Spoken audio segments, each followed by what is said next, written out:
प्रकाश नारायण जिन्हें हम जेपी कहते हैं, उपनिवेशवाद विरोधी आंदोलन के प्रमुख नेताओं में से एक रहे। भारत के समाजवादी आंदोलन के वो शीर्ष नेता रहे और अंग्रेजों के खिलाफ संघर्ष के दौरान कांग्रेस सोशलिस्ट पार्टी के सदस्यों में से एक थे। सिताब दियारा गांव में जेपी की पैदाइश हुई। 9 साल की उम्र में पटना के एक स्कूल में दाखिला हुआ, जिसके बाद उन्होंने पटना कॉलेज में दाखिला लिया। लेकिन आजादी के आंदोलन के प्रभाव में उन्होंने पटना कॉलेज छोड़कर कांग्रेस द्वारा स्थापित बिहार विद्यापीठ में पढ़ना पसंद किया। इसके बाद वो अमेरिका गए। वहां के प्रगतिशील माहौल में उन्होंने मार्क्स, लेनिन, प्लेखनोव और रोजा लग्जमबर्ग को पढ़ा। इसके बाद जेपी 27 साल की उम्र में वापस भारत लौटे। अब जेपी को गांधी से मिलना था। जब वो गांधी से मिलने पहुंचे तो उनकी मुलाकात हुई जवाहरलाल नेहरू से। नेहरू ने उन्हें इलाहाबाद में कांग्रेस के लेबर रिसर्च डिपार्टमेंट का चार्ज संभालने के लिए कहा। जेपी उस समय मार्क्सवादी हुआ करते थे और गांधी से उनकी कुछ असहमति थी। लेकिन आंदोलन के दौरान जब कम्युनिस्टों की कांग्रेस विरोधी भूमिका उन्होंने देखी तो उन्हें यह पसंद नहीं आया और उन्होंने कांग्रेस का साथ देना ज्यादा पसंद किया।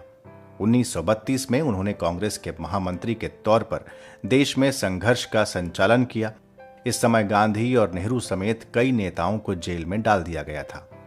जेपी भी गिरफ्तार हुए और नासिक जेल पहुंचे। यहां उनकी मुलाकात मीनू मसानी, अच्युत पटवर्धन, अशोक मेहता जैसे लोगों से हुई।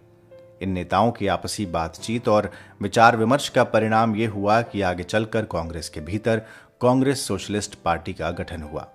साल 1942 में जब गांधी ने भारत छोड़ो का नारा दिया था तो जेपी उस समय जेल में थे और वो जेल की दीवार फांद कर भाग निकले। लेकिन गांधी की रणनीति के विपरीत जेपी आजादी के आंदोलन में हथियारों के इस्तेमाल को पूरी तरह से गलत नहीं मानते थे। आपको यहां बता देना चाहता हूं कि ब्रिटिश सरकार की मशीनरी ठप करने के लिए जेपी के नेतृत्व में क्रांतिकारी कार्यवाहियां भी हुई। 1947 में उन्हें फिर से गिरफ्तार कर लिया गया और लाहौर के किले में बंदी बनाकर रखा गया। लोहिया भी गिरफ्तार किए गए थे। इन दोनों को जब बाद में रिहा किया गया तो नायकों की तरह इनका स्वागत किया गया था। शुरू में जेपी मार्क्सवाद से प्रभावित थे, जैसा मैंने आपको बताया, और कुछ मसलों पर गांधी के आलोचक भी रहे। लेकिन बाद में उनका रुझान गांधीवाद की तरफ होता चला गया। साल 1942 में भारत छोड़ो आंदोलन की भूमिगत कार्यवाहियों के कारण जेपी अपने जीवन में ही एक बड़ी हस्ती बनकर उभरे। इस संघर्ष ने उन्हें जनता और कार्यकर्ताओं के बीच लोक नायक की उपाधि दिलवाई थी। स्वतंत्रता के बाद उन्होंने कांग्रेस छोड़कर समाजवादी आंदोलन का नेतृत्व किया। हालांकि खुद उन्होंने कभी चुनाव नहीं लड़ा। 50 के दशक में उन्होंने जनता की सीधी भागीदारी वाले लोकतंत्र और रेडिकल डिसेंट्रलाइजेशन यानी विकेंद्रीकरण के पक्ष में कुछ सिद्धांत पेश किए, जिन पर काफी बहस हुई। जब उनका सक्रिय राजनीति से मोहभंग हो गया तो उन्होंने सर्वोदय का दामन थामा। 1960 के दशक में उन्होंने बनारस में गांधी अध्ययन संस्थान की स्थापना की और फ्रिट्ज शुमाकर को उसका निदेशक बनने के लिए आमंत्रित किया गया। हालांकि शुमाकर भारत नहीं आ पाए, लेकिन इस संस्थान के अध्ययन कार्यक्रम पर उनकी छाप साफ दिखाई पड़ी। उनकी आत्मकथा है मेरी विचार यात्रा। कभी समय मिले तो जरूर पढ़िएगा। फिर साल 1970 की शुरुआत में जेपी ने बिहार में ग्रामदान का प्रयोग किया। इसके बाद इसी दशक में जेपी की राजनीति में ऐतिहासिक वापसी हुई। चंबल घाटी के डाकू से हथियार डलवाकर उन्होंने इतिहास रच दिया था। जेपी के लिए किसी भी राजनीतिक कार्यक्रम के केंद्र में लोकतांत्रिक विचारों का समावेश और जनता की इच्छा का हमेशा से महत्व रहता था। इसी आधार पर उन्होंने सरकार के कामकाज के मूल्यांकन की वैधता भी देखी थी। यही कारण है कि 1977 में जेपी की देखरेख में विपक्षी दलों ने एकजुट होकर जनता पार्टी का निर्माण किया था, जो कांग्रेस को हराकर दिल्ली में पहली बार गैर कांग्रेस सरकार के रूप में स्थापित हुई। आपको याद होगा कि जेपी के नेतृत्व में चले बिहार आंदोलन की संपूर्ण क्रांति की आवाज के कारण इंदिरा गांधी को अपनी सरकार बचाने के लिए देश पर आपातकाल लगाना पड़ा था। तब जेपी ने कहा था कि संपूर्ण क्रांति में 7 क्रांतियां शामिल हैं: राजनैतिक, आर्थिक, सामाजिक, सांस्कृतिक, बौद्धिक, शैक्षणिक और आध्यात्मिक क्रांति। इन 7 क्रांतियों को मिलाकर संपूर्ण क्रांति होती है।